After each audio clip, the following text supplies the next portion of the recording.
History That Doesn't Suck is a bi-weekly podcast delivering a legit, seriously researched, hard-hitting survey of American history through entertaining stories. If you'd like to support HTDS or enjoy some perks, like ad-free early releases or patron-exclusive mini-episodes, please consider giving at patreon.com/History That Doesn't Suck. To keep up with HTDS news, follow us on Facebook, Twitter, or Instagram.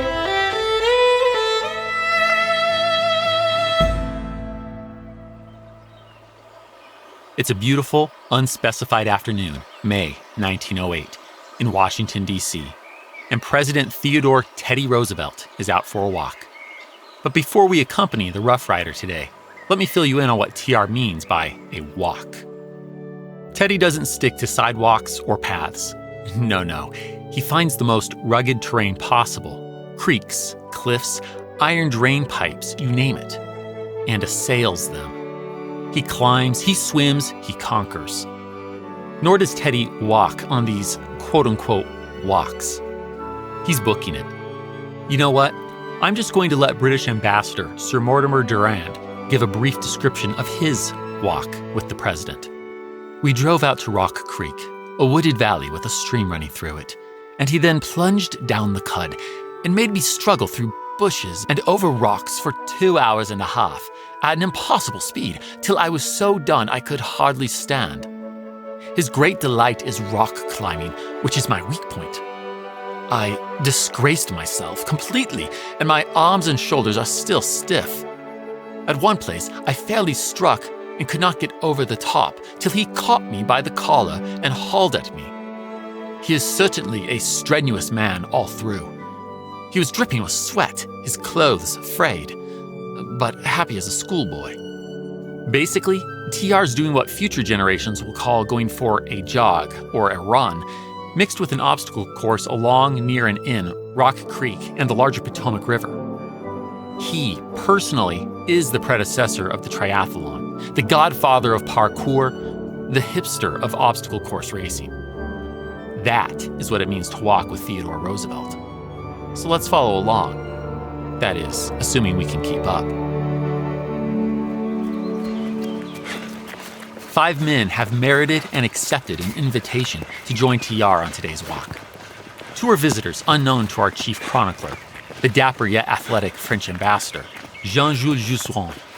But beyond these 2, Jean himself, and of course, Teddy, we also have the lifelong military man, General Thomas Henry Barry, and TR's old college buddy from Harvard, the tall, handsome Assistant Secretary of State, Robert Bacon.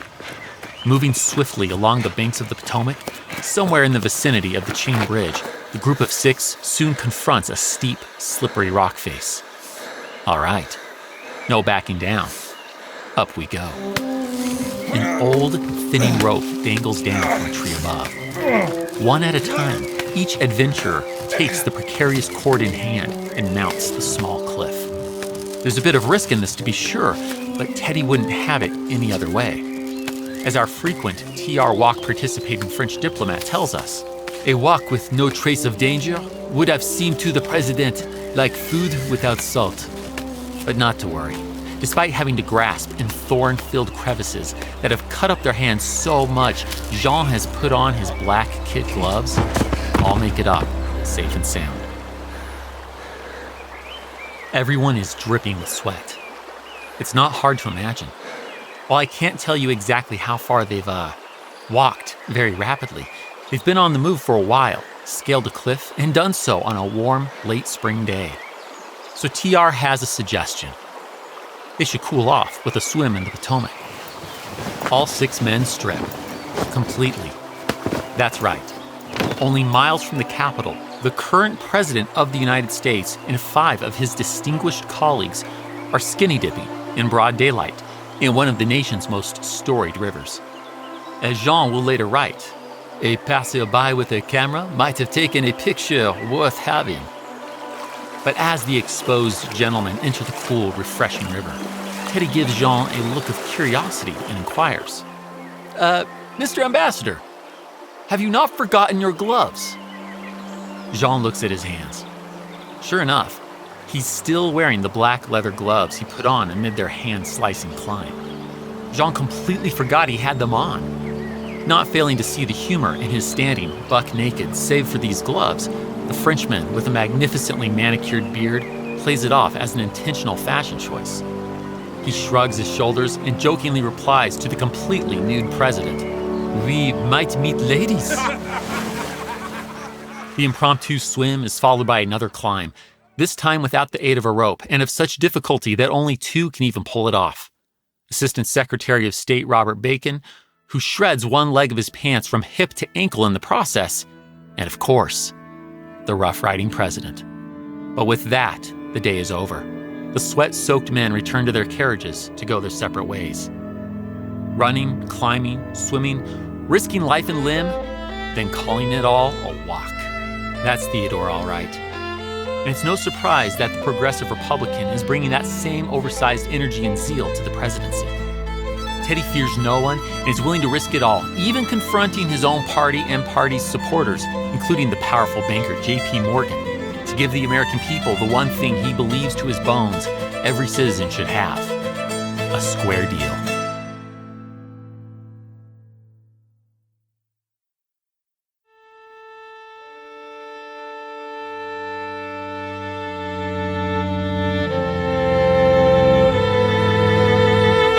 Welcome to History That Doesn't Suck. I'm your professor, Greg Jackson, and I'd like to tell you a story.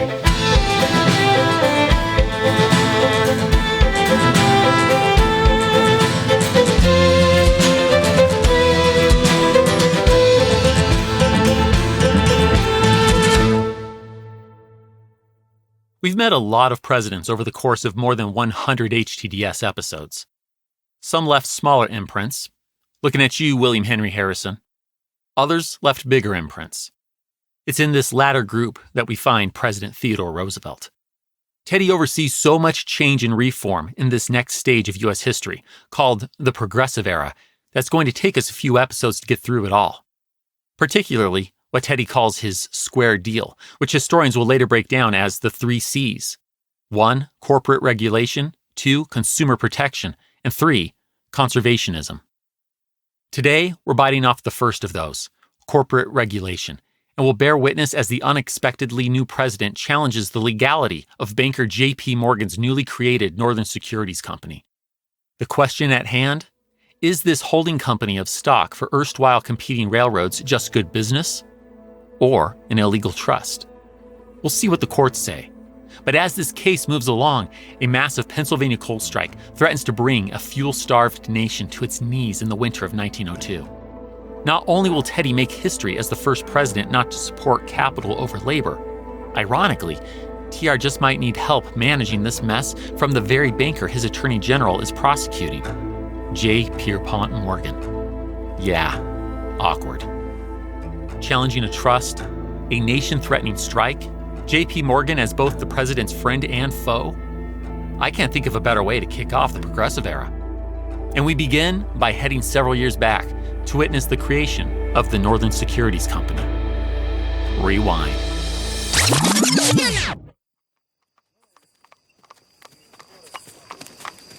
It's a moonless night, November 11th, 1901, and we're across the street from where, over a century ago, George Washington took the oath of office as the nation's first president at what is perhaps the most famous address in the world of finance, 23 Wall Street, New York City.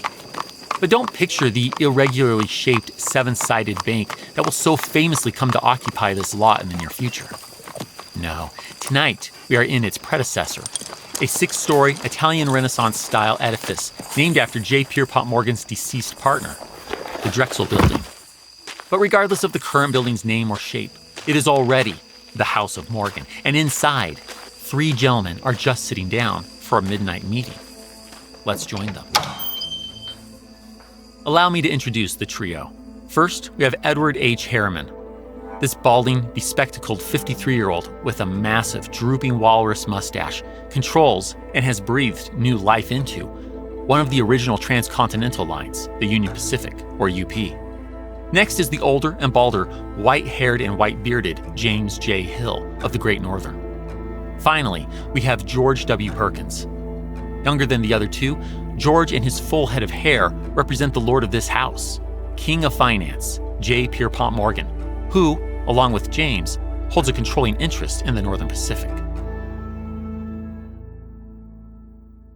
There are so many weeds we could get into here, but suffice it to say that 1.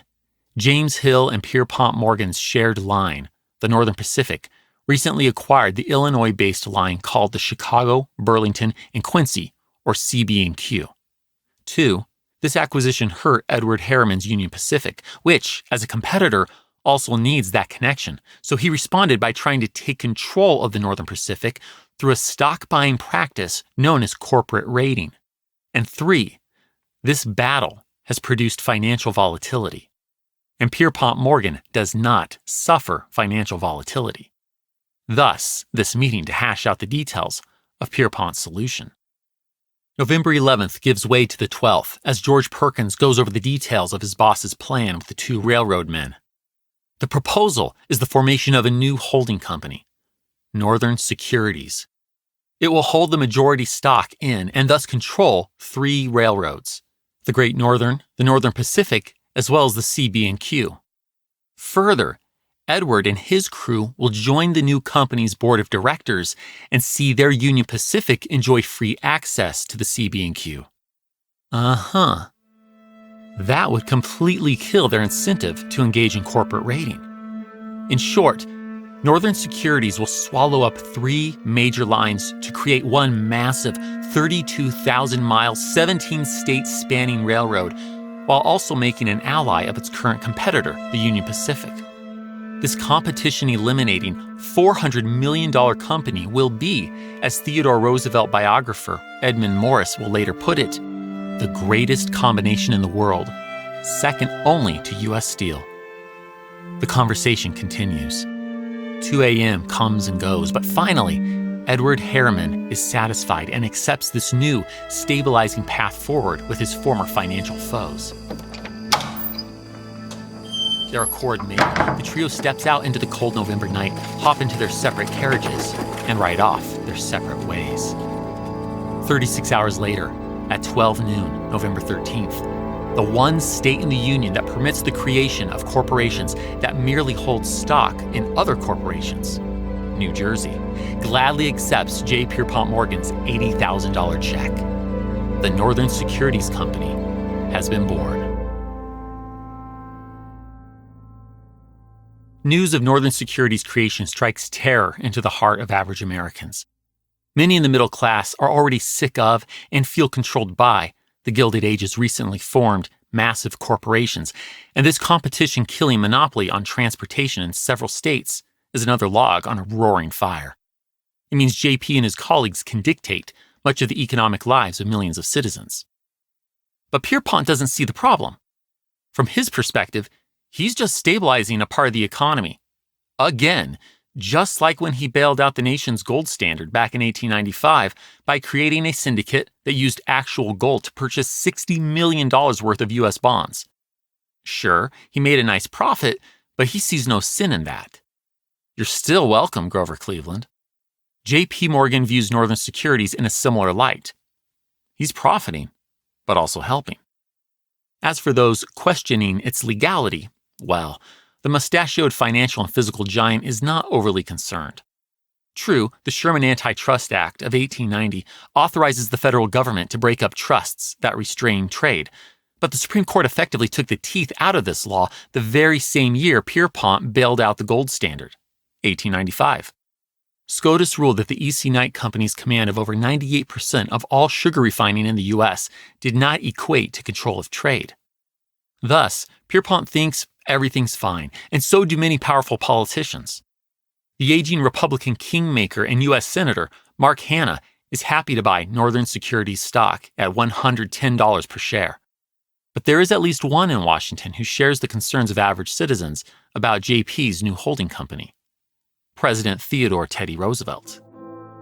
It's been 2 months since the September assassination of William McKinley unexpectedly elevated Teddy from VP to president. A transition of power under such circumstances is always fraught with fears, but it's been particularly terrifying to party-loyal Republicans. It's just hard to know if they can fully trust TR to stay the course. Republican he is, but from New York Assemblyman to NYC Police Commissioner and on, Teddy's shown himself a wild card. He'll break with the party when something strikes him as immoral. That's exactly why Senator Mark Hanna didn't like the idea of running TR as VP in the first place, and why the old guard Republican exclaimed with consternation only days after the assassination, "Now look, that damned cowboy is president of the United States." Huh. You know, I have to say, invoking the elite New Yorker president's Badlands ranching Wild West alter ego to express concerns that Teddy's too individualistic to toe the party line, that's well done, Mark. Also, those fears are well-founded. As hints of the newly formed Northern Securities Company makes their way to Washington only hours after that early morning November 12th meeting at 23 Wall Street, TR is having conversations with Attorney General Philander Knox. But what is it exactly about this combination? Okay, this one and others, that has the moralistic Rough Rider cowboy president so upset? The answer to that question can be found in his State of the Union address, or, as it's known in this era, his annual message to Congress. It's around 12 noon, December 3rd, 1901. The aging Assistant Secretary to the President, Octavius L. Pruden, is walking into the U.S. Capitol. Carrying two massive manila envelopes in his hands, he makes his way to the House of Representatives chamber. Upon entering, he announces loudly for all to hear, "A message from the President of the United States." Octavius then continues forward and hands one envelope to Speaker David B. Henderson. Opening it, the Speaker finds an 80-page leather-bound book. This is the President's roughly 20,000-word address to Congress. Octavius needs to take the other copy to the Senate, but let's just stay here with the House. The first of a few rotating clerks is about to begin reading it aloud. The clerk bellows out, "The Congress assembles this year under the shadow of a great calamity. On the 6th of September, President McKinley was shot by an anarchist while attending the Pan American Exposition at Buffalo and died in that city on the 14th of that month." Okay, so Teddy isn't going with dry and dull. No surprise, a prolific writer of history who's authored several books, TR can turn a good phrase. Still, Congress isn't used to engaging prose. The representatives are completely sucked in as they listen to Teddy's denunciation of his predecessor's assassin and the ideology of anarchy. But soon, the reading clerk comes to TR's paragraphs on trusts. Here, TR acknowledges the rapid growth of the Gilded Age, new cities, industrial centers, and the rise of unprecedented in size corporations. All of this growth brings good and bad, but he won't blame the wrongs of the world on industry uniformly. In fact, he has some praise for industry. "It is not true that as the rich have grown richer, the poor have grown poorer. On the contrary, never before has the average man, the wage worker, the farmer, the small trader been so well off as in this country at this present time. The captains of industry who have driven the railway systems across this continent, who have built up our commerce, who have developed our manufacturers, have, on the whole, done great good to our people. Without them, the material development of which we are so justly proud could never have taken place." But eventually, Teddy delivers his scalpel-precise critique. "Yet, it is also true that there are real and grave evils, one of the chief being overcapitalization because of its many baleful consequences, and a resolute and practical effort must be made to correct these evils." And Teddy is ready to explain what resolute and practical efforts look like to him. It doesn't mean preventing big business, but it does mean government supervision. The clerk continues to read. "Combination and concentration should be not prohibited, but supervised and within reasonable limits controlled. And in my judgment, this conviction is right. It is no limitation upon property rights or freedom of contract to require that when men receive from government the privilege of doing business under corporate form, which frees them from individual responsibility and enables them to call into their enterprises the capital of the public, they shall do so upon absolutely truthful representations as to the value of the property in which the capital is to be invested." And there we have it. Teddy's still a fan of captains of industry and property rights. So, a far cry from a socialist or radical. Yet he's worried about what he calls overcapitalization and wants the government to shine a light on dishonest practices. From TR's view, if the government is granting corporations privileged protections, it is certainly fair that the government should have the authority to regulate their commerce. And if any congressman thinks that exceeds their authority, TR suggests that, quote, a constitutional amendment should be submitted to confer that power, close quote. So he's not down on capitalism, but the morally driven president still can't abide dishonesty or bullies, and isn't okay with all-powerful corporations that can push people around or deny them a square deal in life. And in Teddy's mind, that newly formed Northern Securities company looks well poised to be one such bully. That's why TR has his attorney general going after it. It's a frigid Sunday, February 23, 1902, in Washington, D.C., and J. Pierpont Morgan is livid. The gargantuan, mustachioed banker, a confident yet private man and very sensitive about the rosacea-caused purple-reddish hue of his nose, can hardly believe the week he's having. Only days earlier, the Roosevelt administration announced that it's prosecuting his railroad stock holding company, Northern Securities. What nerve! From Pierpont's perspective, he wonders, who is this president to disrupt the economy? And his AG Philander Knox, aka Sleepy Phil, who built his career in no small part by building combinations, who is he to prosecute? And under the toothless, all but forgotten Sherman Antitrust Act to boot? This is unreal. But fine. J. Pierpont talked sense into Grover Cleveland over the gold issue in 1895. He'll make TR see reason today. JP enters the White House. He greets President T. Roosevelt and AG Sleepy Phil as pleasantly as he can. Flanked by two powerful supporters, Republican Senators Mark Hanna and Chauncey Depew, Pierpont comes across less bitter and more curious as he asks if he's done something wrong. Why didn't the president just tell him so it could be fixed? Cool as a cucumber, Teddy answers. That is just what we did not want to do. All the more puzzled, Pierpont replies, if we have done anything wrong, send your man to my man and they can fix it up. That can't be done. The Attorney General now breaks in, backing his boss. We don't want to fix it up. We want to stop it. Are you going to attack my other interests, the Steel Trust and others?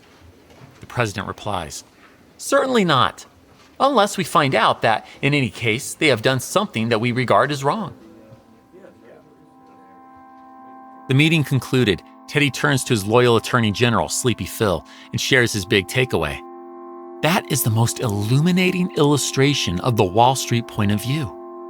Mr. Morgan could not help regarding me as a big rival operator who either intended to ruin all of his interests or could be induced to come to an agreement to ruin none. And so, a showdown is set between two incredibly powerful men with very different views. The one, a god among bankers who's sure he knows what's best for the nation's economy. The other, the U.S. president, who's sure a government granting corporations the privilege of existing should maintain oversight and ensure competition remains in the market. To Teddy, that's a more just and safer bet, a square deal that any American should be able to count on. But the banker and the president won't get relief from one another as Northern Securities Company v. United States winds its way through the legal system. As the year 1902 presses on, another issue connecting the two combatants is rising in Pennsylvania. Left unchecked, it has the potential to disrupt the economy and leave an untold number of Americans exposed to deadly temperatures this winter. That issue is a coal strike.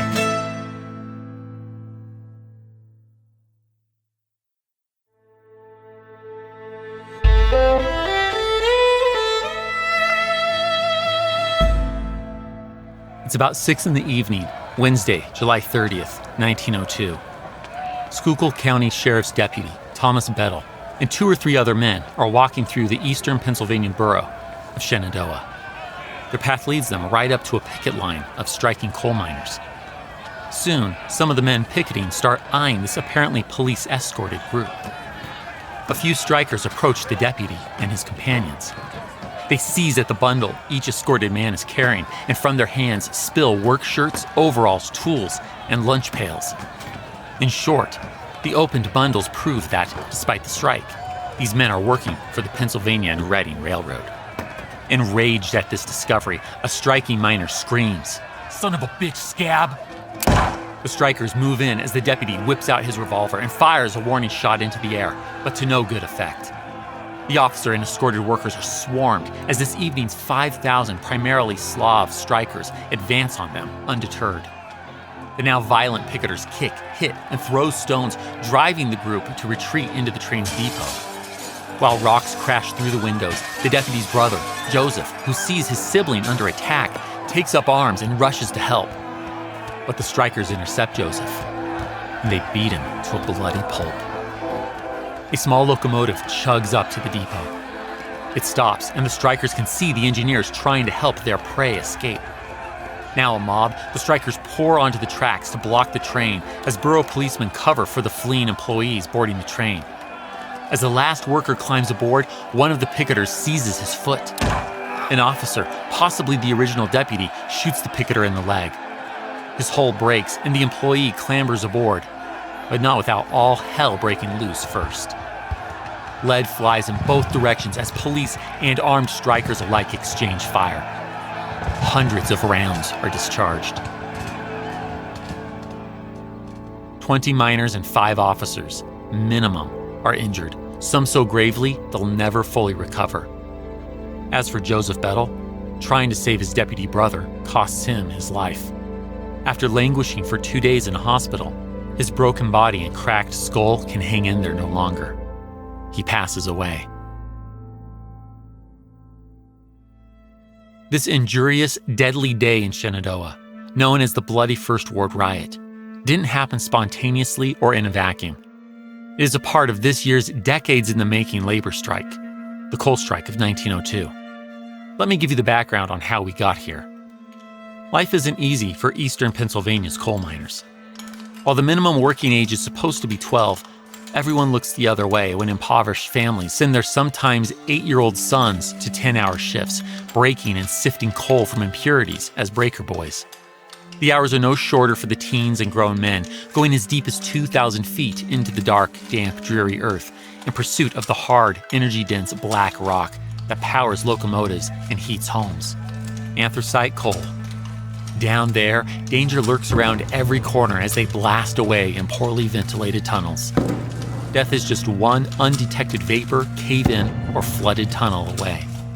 But despite these risks, wages haven't risen in 2 decades, not since 1880.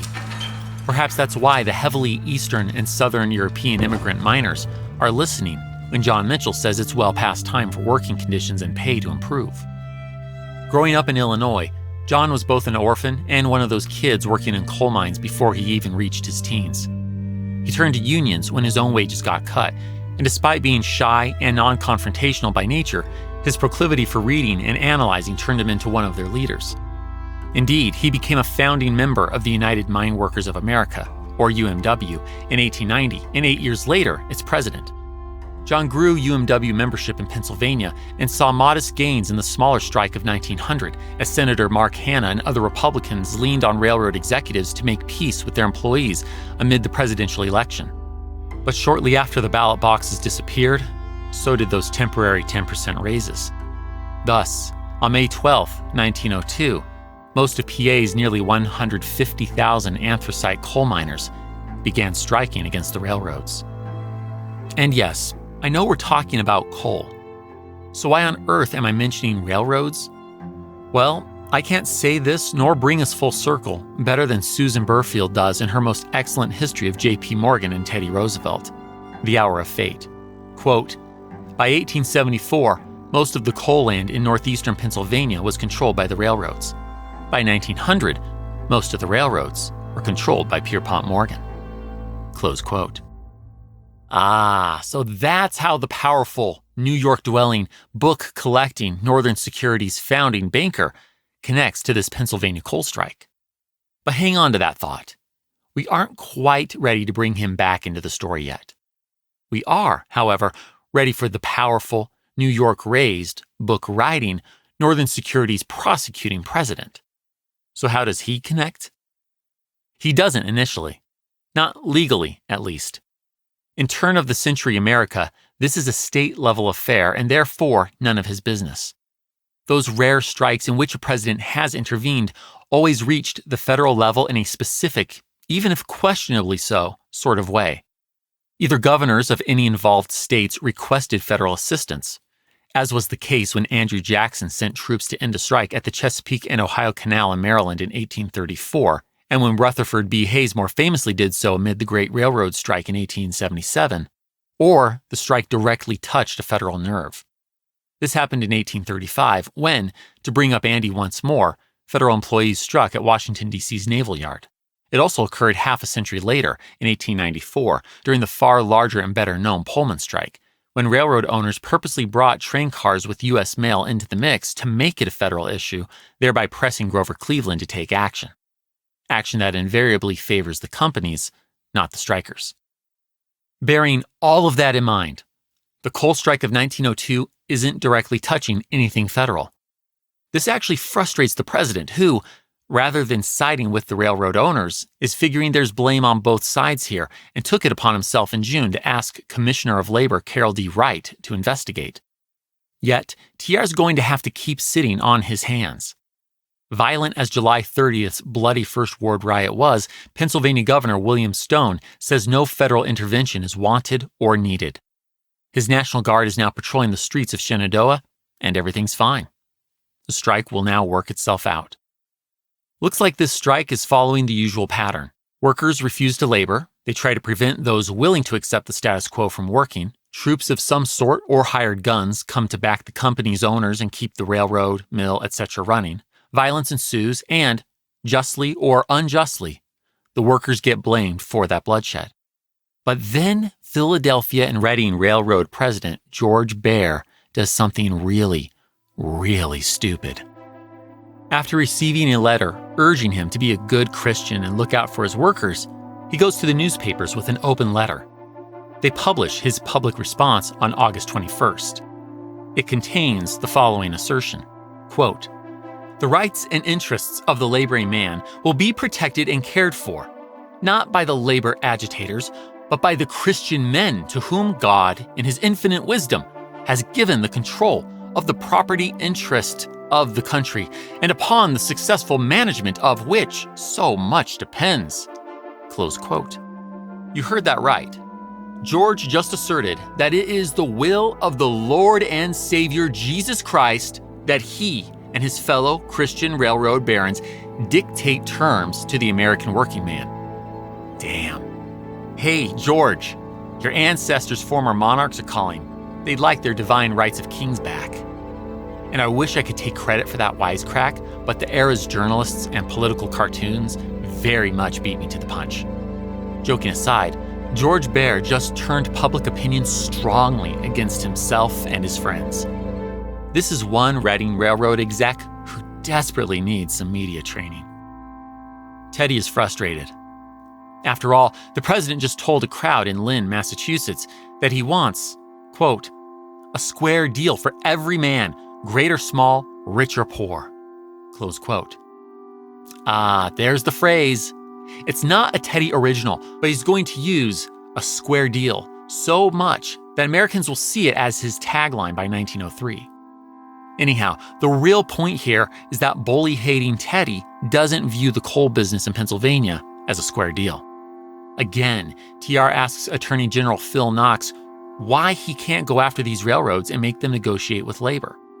Once more, the unfortunately nicknamed Sleepy Phil shows his value by explaining that, outraged as he might feel, the president has no legal path to act.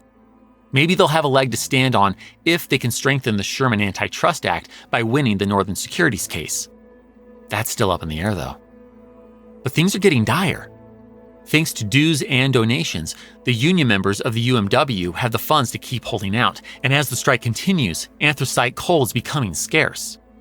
There's hoarding and profiteering amid skyrocketing prices. People are turning to wood and inferior black smoke creating soft coal for fuel. As winter approaches, how long, Teddy wonders, until the rioting starts? Until people literally freeze to death in their homes? This strike has gone too far for TR. He may lack official power here, but surely no American would deny an invitation to meet the president. Thus, for the first time in U.S. history, the president doesn't sit out or otherwise side with company owners.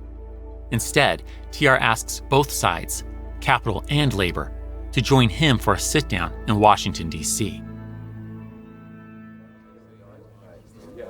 It's 11 a.m., Friday, October 3rd, 1902. With the White House in the midst of renovation, including a thought-to-be temporary addition known as the West Wing, President Theodore Roosevelt's summoned group has gathered at his nearby interim Washington, D.C. home, a beautiful four-story red brick row house located at 22 Jackson Place in Lafayette Square. There are 10 men here, 6 executives from Pennsylvania's most powerful railroads and 1 independent mine, including their nominal leader who writes terrible op-eds, Reading Railroad President George Bear, and United Mine Workers President John Mitchell, who's joined by his 3 aides. Soon enough, the time has come. The president's personal secretary, George Cortelyou, leads the guests in.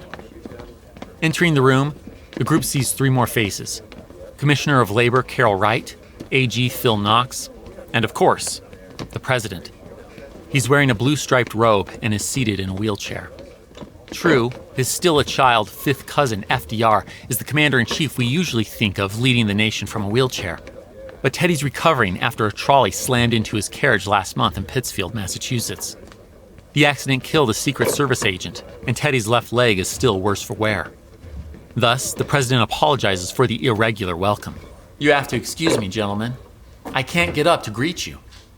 With everyone seated, Teddy gets to the issue at hand. He considers this such an important matter, he's written down what he'd like to say. To quote in part, TR reads the following in a clear, slow, punctuating cadence. "I wish to call your attention to the fact that there are 3 parties affected by the situation in the anthracite trade: the operators, the miners, and the general public. I speak for neither the operators nor the miners, but for the general public. I disclaim any right or duty to intervene in this way upon legal grounds, but the urgency and the terrible nature of the catastrophe impending over a large portion of our people in the shape of a winter fuel famine impel me to use whatever influence I personally can to bring to an end a situation which has become intolerable. With all the earnestness there is in me, I ask that there be an immediate resumption of operations in the coal mines."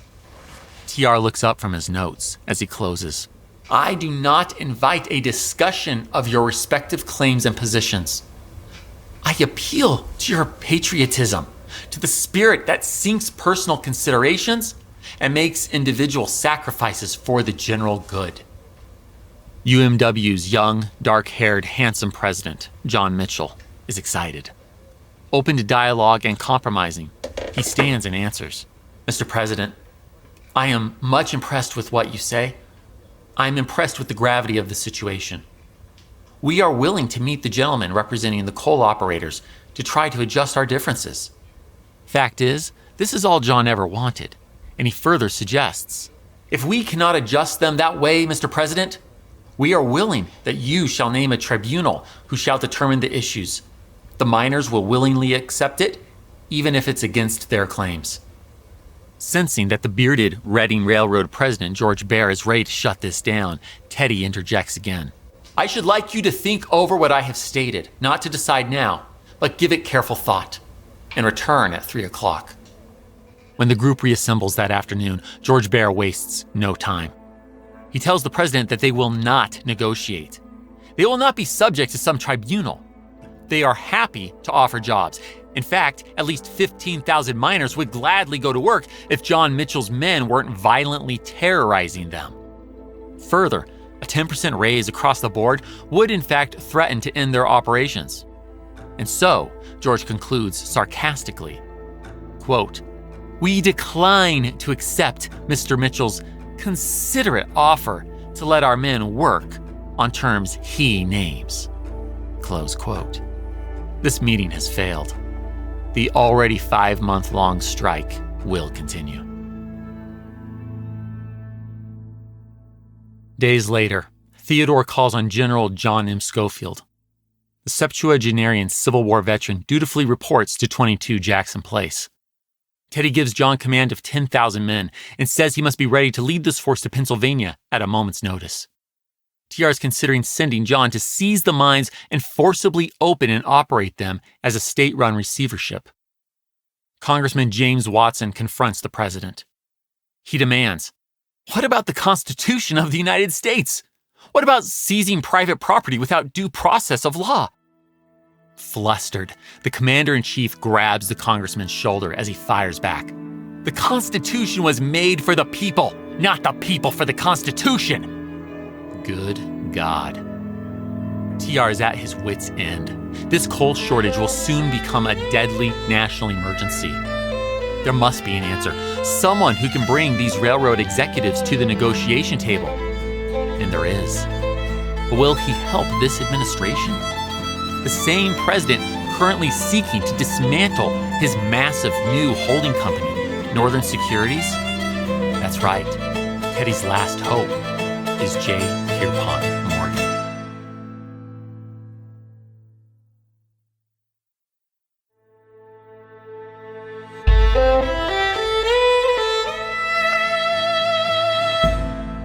It may well be that none of the industrial titans / robber barons is shrouded in more myth and legend than J. Pierpont Morgan.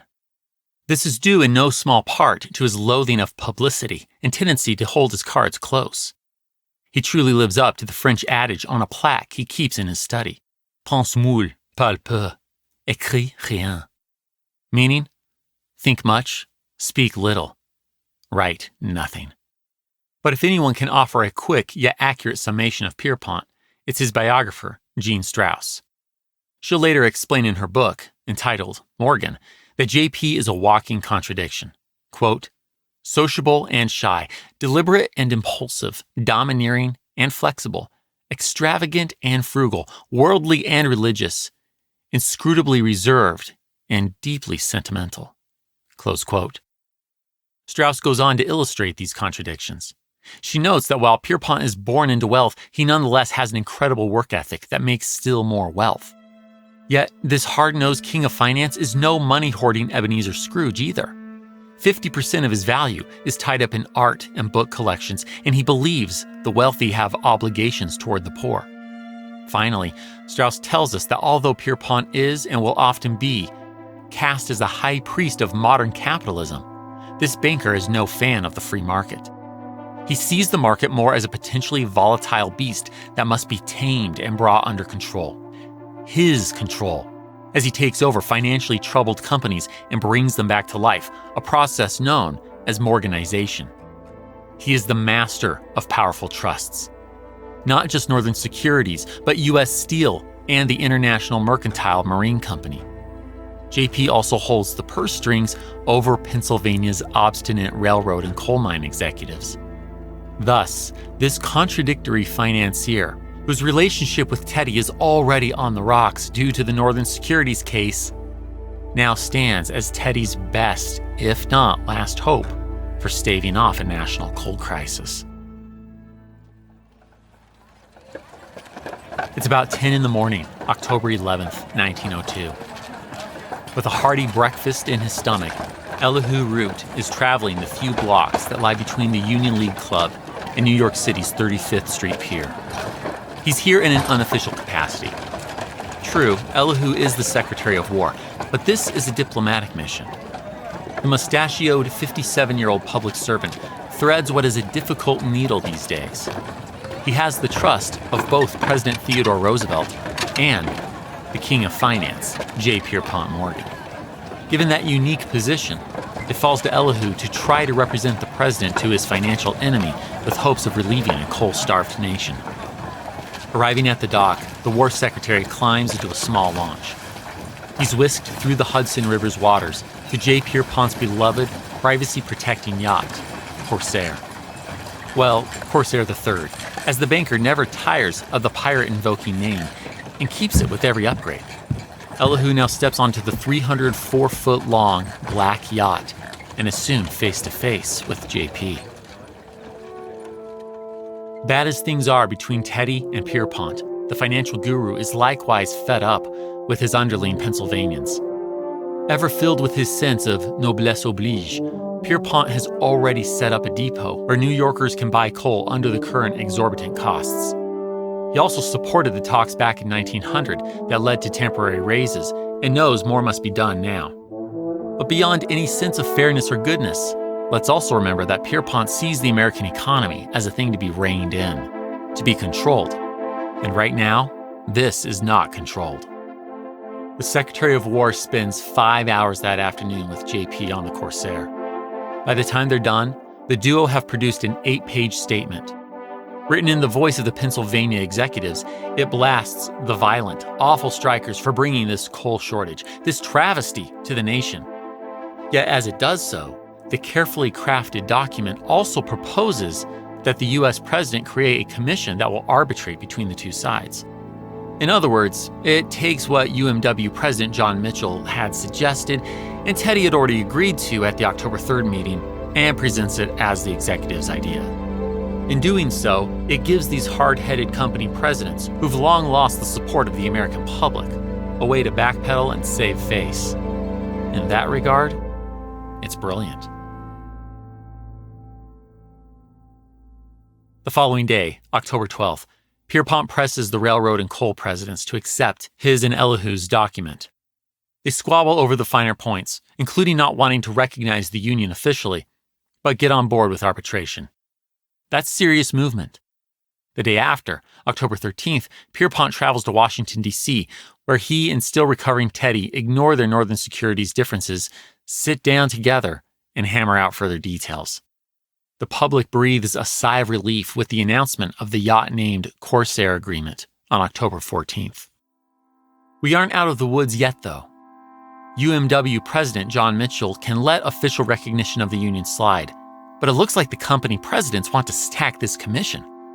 They've called for it to consist of 5 commissioners and specified that it shall consist of a military engineer, a mining engineer, an Eastern Pennsylvania federal judge, a businessman with expertise in coal, and, I quote, a man of prominence, eminent as a sociologist, close quote.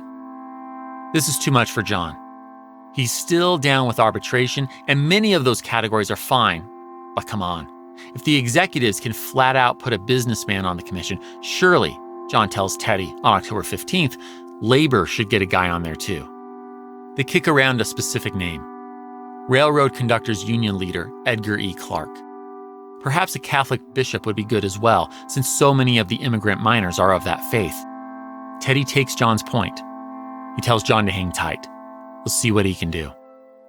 Around 10 p.m. that night, TR sits down with 2 railroad/coal company representatives. He knows both well, George Perkins and his old college buddy whom we heard about in this episode's opening, Robert Bacon. Teddy will later recall them as being entirely reasonable, but is floored to find the executives they represent won't even entertain adding a labor representative to the commission. Says Teddy, they were prepared to sacrifice everything and see civil war in the country rather than back down and acquiesce in the appointment of a representative of labor. Hours pass. Midnight comes and goes. The situation is looking hopeless. But finally, Teddy sees an opening. His old friend Robert says the executives could be flexible on who is appointed so long as they fit the categories. The wheels turn in TR's head. He now suggests that the labor rep he wanted to add, Railroad Conductors Union leader E.E. Clark, is an eminent man who has certainly thought hard on social questions. Therefore, isn't he also an eminent sociologist? To TR's shock, George and Robert tell him that should work.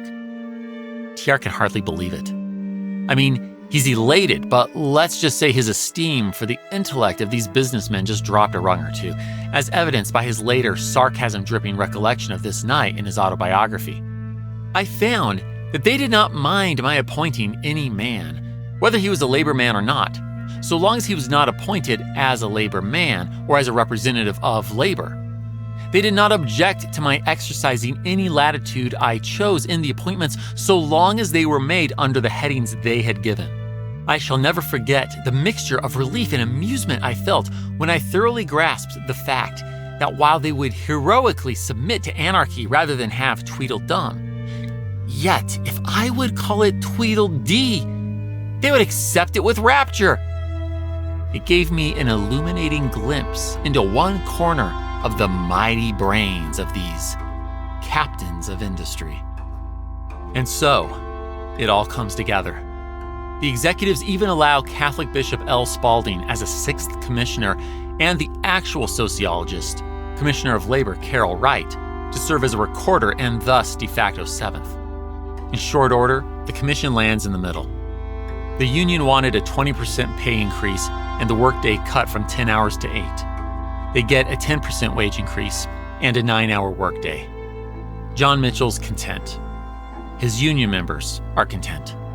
After 164 days of striking, they return to the coal mines on October 23, 1902. The nation won't freeze to death this winter. Teddy knows none of this could have happened without unlikely allies, especially his, shall we say, frenemy, J. Pierpont Morgan. TR writes to J.P., "My dear Morgan, it really does begin to look as if there was light ahead. Let me thank you for the service you have rendered the whole people. If it had not been for your going into the matter, I do not see how the strike could have been settled at this time, and the consequences that might have followed upon its being unsettled when the cold weather set in are in fact dreadful to contemplate. I thank you and congratulate you with all my heart." To our knowledge, Pierpont never replies. Think much, speak little, write nothing, you know? Or he could still be upset at the president for prosecuting his Northern Securities company for having possibly violated the Sherman Antitrust Act. We've seen this conflict festering in the background throughout the whole coal strike, but little more of substance has happened since the Roosevelt administration's February 1902 announcement that it would prosecute this gigantic railroad stockholding company. The following year, though, in April 1903, the U.S. Eighth Circuit Court shocks the nation. It hands down a unanimous 4-0 ruling against the Northern Securities Company, calling it an illegal trade-restraining combination. Whether or not the company had abused its power is a moot question. The merger of railroad interests, quote, destroyed every motive for competition between the two roads, close quote. Stunned, the defendants appeal to the U.S. Supreme Court. Meanwhile, their hopes are buoyed that September by a Minnesota judge who, ruling in a separate state lawsuit, concludes Northern Securities does not violate any state laws. Good grief. Thus, as the case goes to that final arbiter of U.S. law, the Supreme Court, both have reason to keep hope alive. The case is heard that December. The court comes back with a decision in March of the following year. It's Monday, March 14th, 1904. We're in a domed, two-story semicircular chamber at the U.S. Capitol. This impressive space housed the U.S. Senate prior to the Civil War, but now the U.S. Supreme Court calls it home. And this home is packed. Word has spread that the justices will give their decision today on Northern Securities, and the knowledge that this decision will either confirm or set new legal precedent with far-reaching effects on the world of business has drawn a standing room-only crowd, including the likes of Attorney General Sleepy Phil Knox, Senator Henry Cabot Lodge, and newly appointed Secretary of War Howard Taft. Deeply interested, but not in the room, are President Teddy Roosevelt and banker J.P. Morgan. At noon, a clerk cries out, "Oyez! Oyez! God save this honorable court!" The crowd quiets down as the 9 silk-robed judges take their seats. From his place in the middle, the massively mustached, long-haired Chief Justice Melville Fuller looks to Associate Justice Oliver Wendell Holmes. To the disappointment of the audience, Oliver proceeds to read about another case. But it's not long before the Chief Justice looks to his Kentucky-born colleague, Associate Justice John Marshall Harlan. The Southerner calls out, "Case number 277. John proceeds to set up the case. The question, is Northern Securities a combination of a conspiracy in restraint of trade or commerce among the states or with foreign states? Does it monopolize any part of such trade or commerce? After recounting much of the history we already know, John finally lets the cat out of the bag. The court has found that, in its reading of the Sherman Antitrust Act, quote, no scheme or device could more effectively and certainly suppress free competition between the constituent companies. The decision came down to the wire, 5 justices against 4. But the matter is settled. Northern Securities is deemed an illegal competition-killing monopoly. J.P. Morgan and his associates have 30 days to dismantle it or face criminal charges. Teddy and many on Main Street, USA celebrate victory, while Wall Street, aware that this sets new legal precedent, trembles. The chronologically overlapping tales of the Northern Security Company and the coal strike of 1902 is, as the saying goes, stranger than fiction. How odd that banker J.P. Morgan became Theodore Roosevelt's simultaneous antagonist and ally. It truly is, as historian Richard Hofstadter will later note of J.P. and Senator Mark Hanna's roles in Pennsylvania's coal strikes, quote, ill accorded with the stereotypes of progressive thinking that Dollar Mark Hanna and J.P. Morgan should have attended as midwives at the birth of the neutral state, close quote. And let's pause on Hofstadter's final 3 words there, the neutral state. That sums up well Teddy's intent with his square deal's first C, corporate regulation. As we heard TR make clear in his 1901 address to Congress, he is not opposed to business. He does not see himself as the enemy of the captains of industry. Teddy sees himself as saving the U.S. from both Gilded Age-born competition-killing corporations and the radicals their excess inspires. To quote a letter TR will later write in his second term to his, at that point, Attorney General Charles Joseph Bonaparte, we seek to control law-defying wealth in the first place to prevent its doing evil, and in the next place to avoid the vindictive and dreadful radicalism which, if left uncontrolled, it is certain in the end to arouse. Sweeping attacks upon all property, upon all men of means, without regard to whether they do well or ill, would sound the death knell of the Republic. And such attacks become inevitable if decent citizens permit rich men whose lives are corrupt and evil to domineer in swollen pride, unchecked and unhindered, over the destinies of this country. We seek to stop wrongdoing. We are the staunch upholders of every honest man, whether businessman or wage worker. In brief, Teddy's more interested in following his moral compass than giving himself to any ideology. For him, it's just about giving everyone a fair shake. Or again, as he puts it, a square deal. And yes, I did say that letter comes from his second term. Between negotiating the coal strike and winning the case against Northern Securities, Democratic challenger Judge Alton Parker doesn't have a prayer. In 1904, Teddy mops the floor with him, taking 56.4% of the popular vote and 336 electoral college votes to the judge's 140. The only states to vote Democrat are the South. Even J.P. Morgan begrudgingly contributes $150,000 to TR's re-election campaign. But there are so many other trusts to challenge.